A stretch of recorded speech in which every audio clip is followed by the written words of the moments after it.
I'm Brad. I'm Phil. And I'm Matt, and this is my paddock. Brad, the car.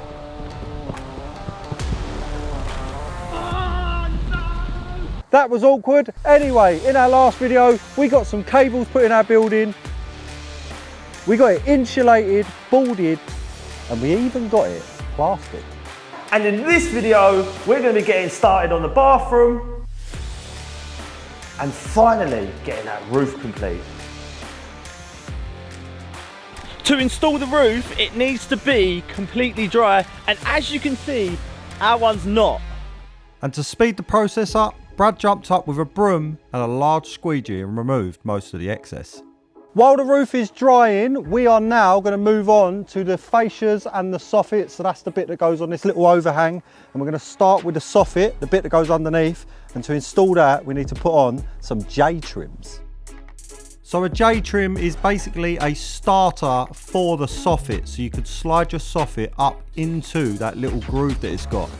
And to install it, we line it up with our roof joists and send through some 30mm screws. What you've just seen me do there is cut back one of our J-trims so that it lands halfway on one of our roof joists, because obviously you don't want them dangling in the middle of nowhere. We get on with installing the rest of our J-trim. This you can do by yourself, so I'm just literally holding it on one end, getting some fixings in and working my way from left to right. And then to cut it down for any pieces, I'm literally just using my multi-tool. I'm going to bring you up here with me just to show you. I've got my speaker cable coming from the back end of my trim, but for the lights, we're actually leaving them up over the top. So if you have got speakers, remember that, because these are going on our posts. Obviously, that only really applies if you're having outside speakers like we are. With the cables all in the correct positions, I work my way around the whole perimeter of this building installing those J-trims. That is all of our J-trim installed on the whole building. We can now start putting in our soffit. With soffits, you order them in set sizes. So these ones are 350mm wide, so we need to cut them down. We've never really tried the table saw, but we thought we'd give it a go on this job, and it worked out perfectly. It was very clean cuts. And just remember, when you're cutting these down, we don't want the exact size. We want them to be a bit short, because obviously they're going to expand and contract, especially this black colour. So with the size cut down, we start to install them, and the way you do that is to slide it into that J-trim. And I'm not going to pretend that's not a fiddly job. So me and Brad struggle, and once it goes in, it's easy from there. All you need to do is add some screws to the front, because eventually the fascia is going to hold the rest of it up. When we are installing this soffit, just remember we are 5mm short from the back of that J-trim, so we're not pushing it all the way in, and that's going to be the space that allows it to expand when the temperature changes.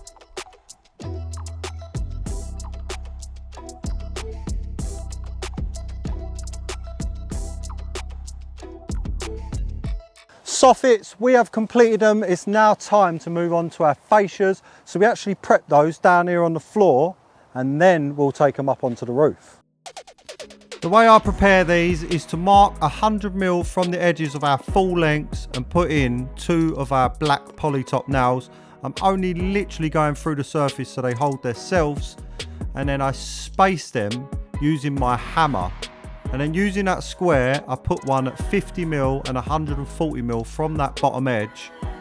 The reason I do that is because that's where I'm going to have solid fixings. So it may look like I've left a big gap at the top, but remember, we're going to be cutting these down, because just like the soffits, these are oversized. So we did want to get this roof on yesterday, but somebody, not me, didn't order enough polytop nails. So we've had to go out. Phil, look how angry he's angry about that. It was definitely me, but we've got some this morning. The only problem we've got is rain's forecast in about 2.5 hours. In that 2.5 hours, we've got to get the fascias on, cut them all down, glue the roof down before the rain comes. What a surprise, we're fighting the British weather again. First job was to get all of our temporary fixings removed from that rubber roof. Right, so we're just going to pull the roof out the way so we can get the fascias on. We decided the safest method for us with that weather hovering over was to remove half, do half of the fascias, and then do the other half after, so we can keep this roof at least half protected just in case the rain started to come. So to install our fascias, we slide them up onto the roof and we work from the top. So we lean it over, pull it up tight to our soffit balls, and then get our nails in. When we're installing these, just remember you need to pull the fascia tight, because that's what's going to essentially hold that soffit that we installed yesterday. So we pull it up tight and put your nails in. You may have noticed that the protection is still on. So when I'm putting in my nails, I'm not actually sending them all the way through. I'm leaving them proud. Then I'll remove the protection. And once that's done, we can send the nails all the way in. But don't overdo it. They only need to be snug. I do want to say one thing. Every time it rains here, look who's here. Every time. Jimmy. Jimmy brings rain, I'm sure of it. And that's not superstition, that's just pure facts. On the corners, so on one of them, you need to cut this little bottom section out because it overlaps the one before. So we literally just cut this little corner out so they can sort of overlap. To remove it, we use the multi-tool. Once again, that tool is super handy when you're doing a job like this. With that corner removed, we can start nailing on the rest of our fascias. So just remember, like I said before, we're not putting them all the way in before removing that protection, because if you do forget, it is a nightmare to get that protection from behind the heads of those poly tops. When it comes to our joins, we don't actually pre-nail those. We cut them while we're up on the roof, and then we put the nails in up there so we can make sure the spacings look correct. Remove the protection, get that nailed in, and that is all of our fascias on to our building. Once they're on though, we need to trim them down. So some people trim these while they're down and bring them up fully cut, but because we've got this sloping roof, we find we get a better finish if we just run the multi-tool round while we're up top. And while I was doing it with the multi-tool, Brad thought he could save some time by using a handsaw. And I can assure you that was not the case, but good for him for getting involved. So with the first half done, we get our rubber pulled back over and it's time to do the second half, removing those trims that were holding it temporarily and installing it just as we did the first half. Jim just waved us down and said, "It's not looking good, Beth." And I agree, it is not looking good. So, speed! So with the weather closing in, I have to agree with Jeremy Clarkson on this one. Speed was definitely key. What we're doing now is we're rolling with a little pole half of the roof back, ready to glue, because this is a wet lay, so we're going to glue half and then we'll literally roll this straight back out. Before we do any gluing, we get out our big leaf blower once again to make sure there is nothing on that roof, because that's one of the most important things. We don't want any bits getting underneath our rubber. So with it completely clean, we start rolling out in strips, and as we do, we roll out that rubber that we put on that plastic tube.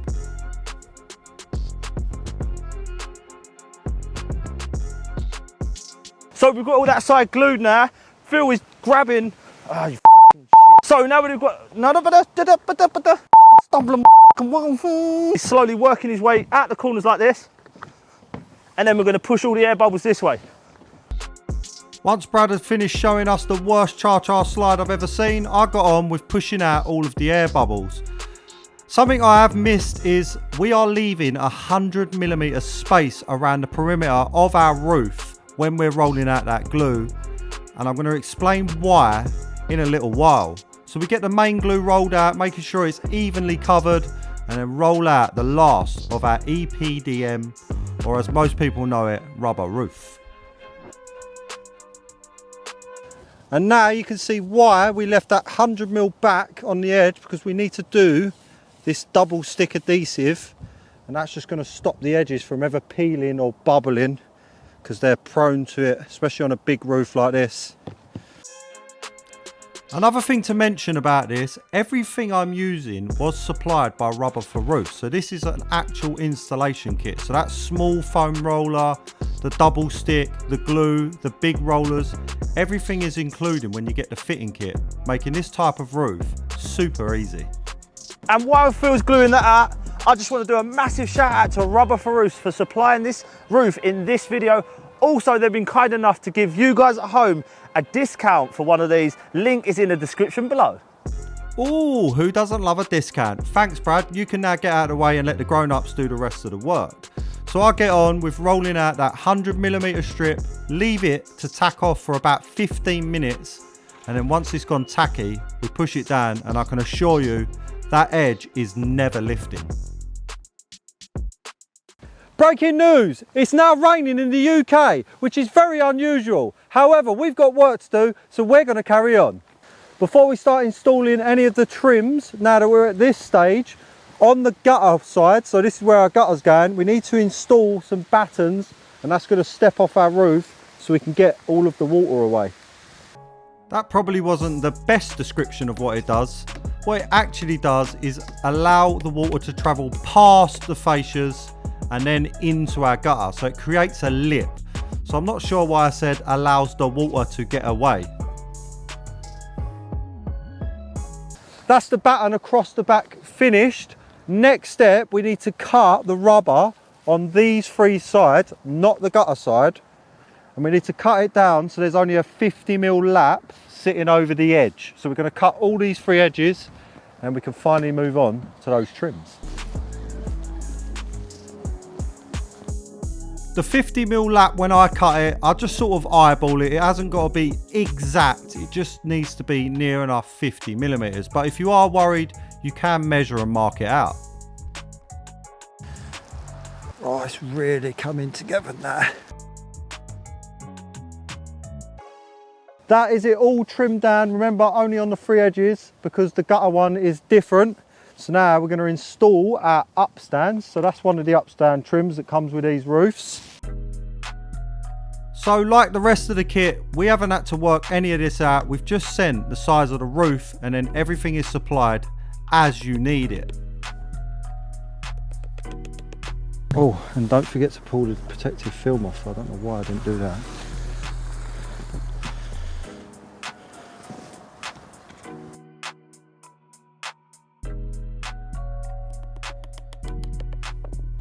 I'm recreating Matilda.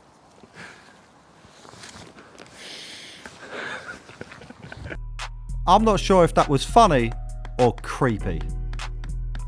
When it comes to any little cuts that ain't full lengths, all we do, all I do, line it up with our edge, and then I just mark back 10mm because we want room for this to expand and contract.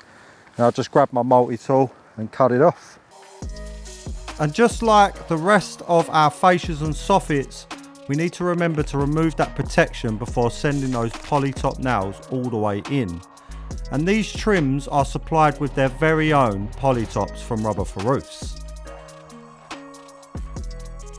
So on these trims, you need to put some corners on. So this is a corner, and because it's going on two upstands, we need to break out these little tabs. So I'll just use my hammer and just twist them like that. And then make sure we get the plastic off the roof because that's just terrible. And then all we do is we slide them over, and we're going to be using a poly top to go through, but I only do one side so it allows for a bit of expansion between the two. I also try to line up those nails with the rest so that it doesn't look completely out of place. And on the straight joins, so these gaps here, we've got these straight connectors. So with these, we hook the bottom first, and then you just sort of push them up and over, and that is the straight covered. Next up is the gutter trims. The weather's fantastic, so we're going to crack on like we normally do. So on the gutters, it's a two-part system. So this one here gets nailed onto the batten that we installed. The rubber then comes over, and then we install this one over the top. So we'll get these all on first, and then we'll move on to the ones that go on the top. And don't think I haven't seen Brad squeegeeing in the rain, which is basically like taking a bucket to the ocean and trying to empty it. But he was just trying to keep that back edge a little bit dry, because that's where I was kneeling and that's where all the water was heading. Now we're going to push this one over the top nice and tight. So I sort of roll it in. Just make sure your roof sits tight. And then we're going to nail through both.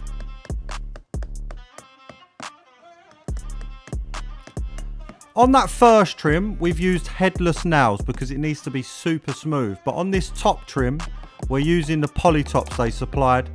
And I'm also stretching that rubber as I put each nail in, and it's just going to prevent any bubbling right on that edge. Not that it's a major problem anyway. Just remember to like and subscribe so me and Phil can just keep getting drenched for you guys. For we love it, really.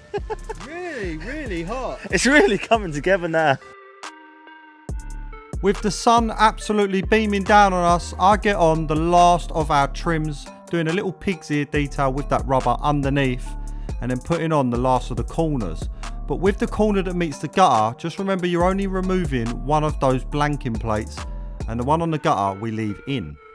It's another day, the weather has passed. I mean, I wouldn't call it shorts and t-shirts weather, but at least it's dry. So now we can move on to installing the trims that we didn't do when we did our fascias and soffits. Normally, this is something you'd do when you install the fascias and soffits, but as you could see in the video, we was constantly fighting the weather. So it was more important for us to get that roof on and come back to the trims after, which isn't a big deal. We just slip them up underneath those upstands that we installed for the Epdm. So there's two types of trims we're going to be using. There's this one here that's like a double L on both sides. One can go on the fascia straight joins and the other can do the soffits. So we just chop off that little L section and then use some super fast on one side to attach it. Our corners are the same thing, it's just a slightly different trim. So as you can see, it's like a pre-formed corner. Just like the other trim, I used my multi-tool to cut it down. I've left them all slightly long, just so I can tuck that cut up underneath the trim that's above. Time to install our guttering, and our first job is to get a set of these clips, and we're going to screw one in that end, screw one in that end, and then we're going to pull a string line. The way I install my clips is to set the first as high as I can get it to that batten that we installed a bit earlier on, and then I set the last one as low as I can possibly get it on our fascia board, and then I'll just grab a chalk line and pull it across the two clips and use that as a guide for the rest. And I set my clips 1 metre apart on half round gutter like we're installing on this job. Now that we've installed the end cap, we're going to lay the drain pipe out. So we're going to lay it out, and then we're going to actually add an extra clip to pick this joining strip up that we're adding into it. I think Brad's been working up north a little bit too long because he doesn't say up anymore, he says up. So we get on with clipping in our gutter. The way you do that is just to slide it under and clip them in. And remember, we've put those extra clips near our joins just to give it that little bit extra support. And then a cap on the last end, and obviously our downspout. And that is the Epdm, fascias, soffits and all the trims complete. And I think it looks fantastic just the way it is. That is the roof complete, finally. And if you looked at our thumbnail, you would have seen something a little bit different with that roof. And that is because their house is very high up and this roof is very low down. So if you follow me, we hit up MGN, who is our local building merchants, and we've got some artificial grass. So before we do anything, let's get all 3 rolls up on the roof. Right, that's all 3 rolls up here. We're now going to start with our first roll on the far side and get it all lined up, ready to go. So no, our picture was not clickbait. We really are putting some artificial grass on the roof of this building. And at the end you're going to see, I think it was really worth the effort we put into it because it has transformed the look from up at the house. So we start by pre-trimming one edge and lining it up with our trims, and then I'll trim the second edge in, ready to be installed. One slip and the roof is leaking, little one slip and the roof is leaking. Yes, I have copyrighted that song and I know I have the voice of an angel. So we get on with trimming the rest of this grass and lining it up with those upstands. And what you're seeing me do here is cutting the strip that's going to be joining onto the next. With everything trimmed down, we pull back half, ready to start attaching it to that Epdm. To stick this down, we're going to be using some green. So this is dark green, CT1, so it doesn't really matter if it's wet or not. And our first bead is going to be 50 mil away from our trim. With these beads, we're being super generous because the bottom of artificial turf isn't the smoothest surface, so we want to make sure we've got full contact. Once we've done that first bead, we set the rest at about 400 to 500 millimeters apart, and we're doing straight lines towards that gutter because any moisture that gets through, we don't want it getting trapped. Most of the water will get through this because the type of artificial that we're using is perforated. It's meant to allow water through. We then tuck the rest of the artificial underneath the trims that we installed. So lucky for us, these upstands have got like a little lip underneath. So you can tuck that artificial under and it leaves a perfect finish. And another thing it does is going to prevent any wind getting underneath and uplifting it. So with the first one done, we get on to the next, doing the exact same thing, gluing it down in strips, making sure that we're very liberal with our adhesive. But I do leave about 150 mil gap on the far edge where we're going to be joining them, and you'll see why in a little while.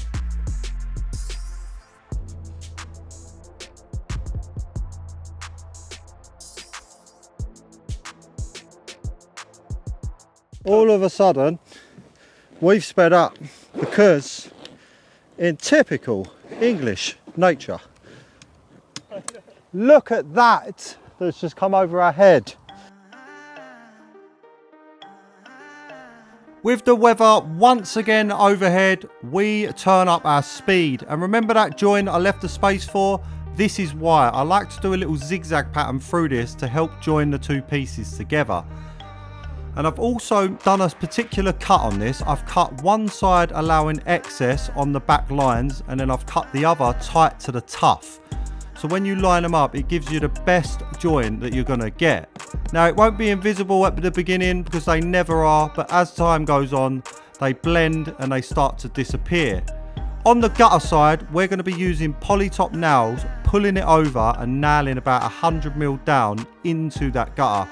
The reason we do that is because it's an open edge and we don't want the wind getting underneath. So if we fold it over and nail it with those polytops, we've got a lot less chance of the wind grabbing it and ripping it off the roof, which nobody wants.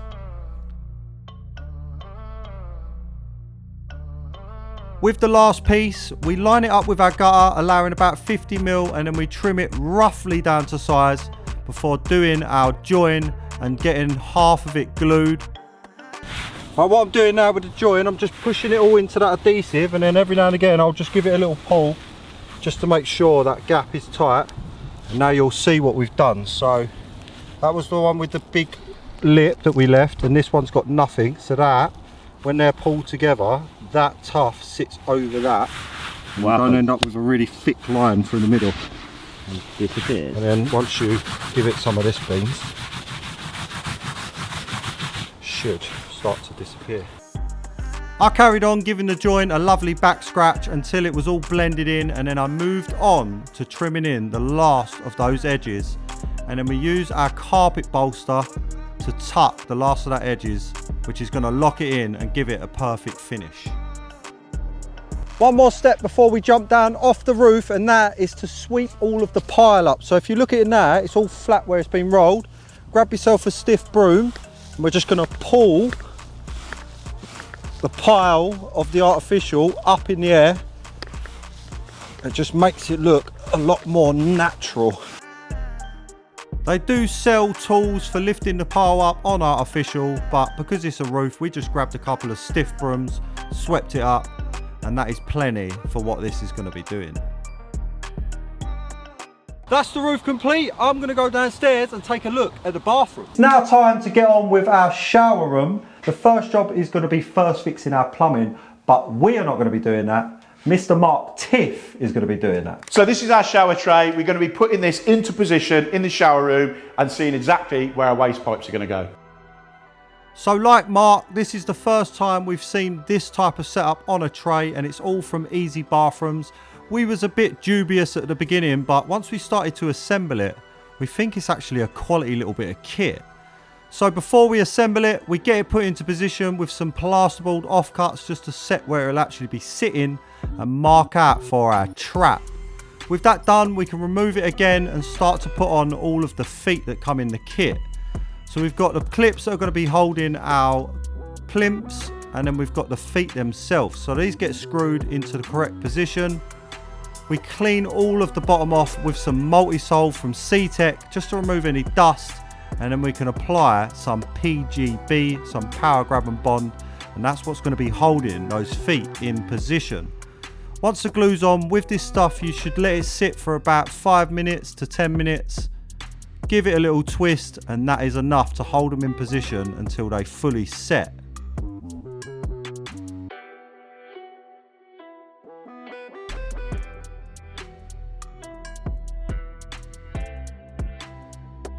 The tray is now prepped and ready to go in, but before we do finally put that in, obviously we need to run our pipe work. So we've marked our trap like you see earlier. Now we've set up a laser so we know where that is parallel to our tray, and we're going to drill straight through with a core hole saw. I sounded super enthusiastic when I said it there, but Tiff had forgot his proper core drill and we had to use my little D-Wall SDS. And after taking many turns, we barely managed to cut one hole. It's really easy. We've got 2 more holes to drill, but that drill is just not strong enough. Tiff's going to bring a bigger drill tomorrow, so we're not going to sit around and do nothing. We're going to install the cold feeds. Brad throwing around that word we again. What he meant was Tiff or Mark was going to do all of the rest of the work. So what he started to do was set up a laser and drill through for all of his cold feeds. So in this build there isn't any hot feeds because there's no boiler. This is all going to be electric. So we've got an electric shower and we've also got a small electric heater for the basin. So we've got 2 cold feeds coming into this building because you can't bend around that solid corner. And he's also using plastic at our request. So Tiff likes to use copper, but because we didn't want to notch any of these timbers due to the weight that sat on them, remembering we've got all those stills on the roof, we asked him to do it in plastic because plastic can be fed into the voids a lot easier. So we get set up for our shower, our basin, and obviously the cold feed for our toilet. So we need to get water and electric to our building, and how we're going to do that, we're going to dig a trench 180 metres away from there using that digger.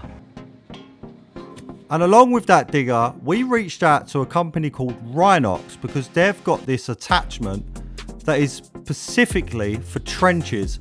And I have to say, without this attachment, I would still be digging that trench to this day. Because the trench is filled with rocks. Everywhere you dig here is just rock. So before we dug anything, I sent Brad on his merry way with the CAT scan to check for any cables or pipes.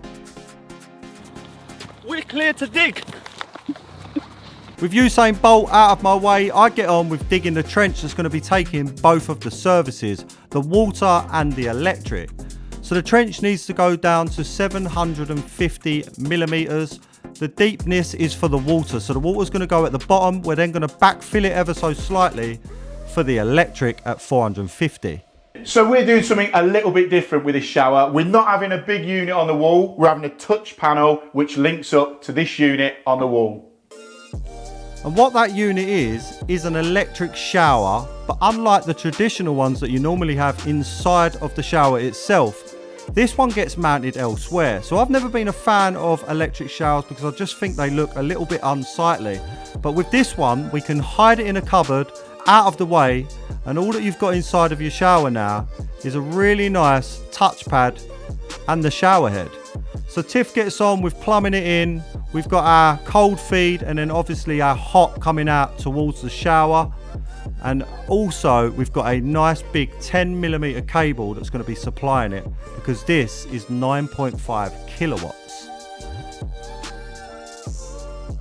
This is one of the most important bits when you come to set in the shower. You've got to get that back plate in the right position because you've got to allow for plasterboard and tile, and that bit has got to be spot on. Just remember guys, Mark has installed that, so if it all goes pear-shaped at the end and it's sticking too far out, it wasn't my fault, it was definitely Mark's fault. So fingers crossed it fits as it should. Right, we're now about to core drill the hole out for the toilet. I'm going to use 150mm core bit because this allows us to get that actual end bit of the fitting sunk into the wall outside.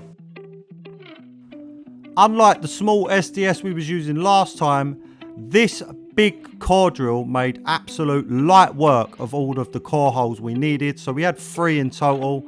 We had a 4-inch for the toilet, which you can see him sliding in now, and we also had 2 smaller ones, one for the basin and one for the shower. So with them all set up, we are now fully prepped and ready to re-insulate them walls and get our plasterboard reinstalled.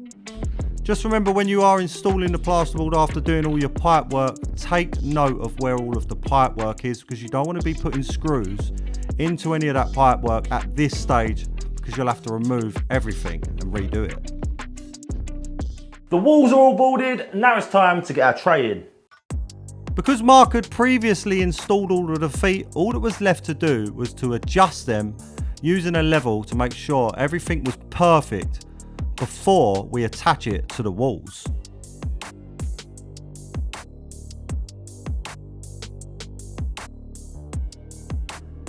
So what I'm doing here is making sure this protective film is pulled off the back of the tray. Loads of people forget to do it, and that is when water can get in the back. As well as the back, we also need to remove the protection for where the trap's going.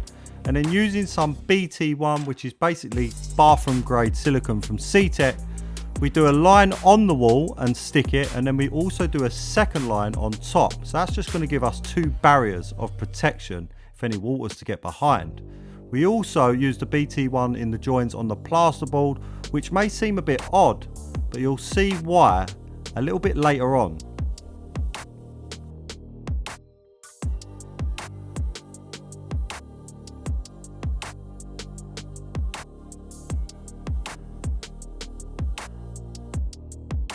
Unfortunately, that's all we got time for in this video. If you are enjoying our videos, make sure you hit the thumbs up and subscribe. And until the next one, I'll see you later.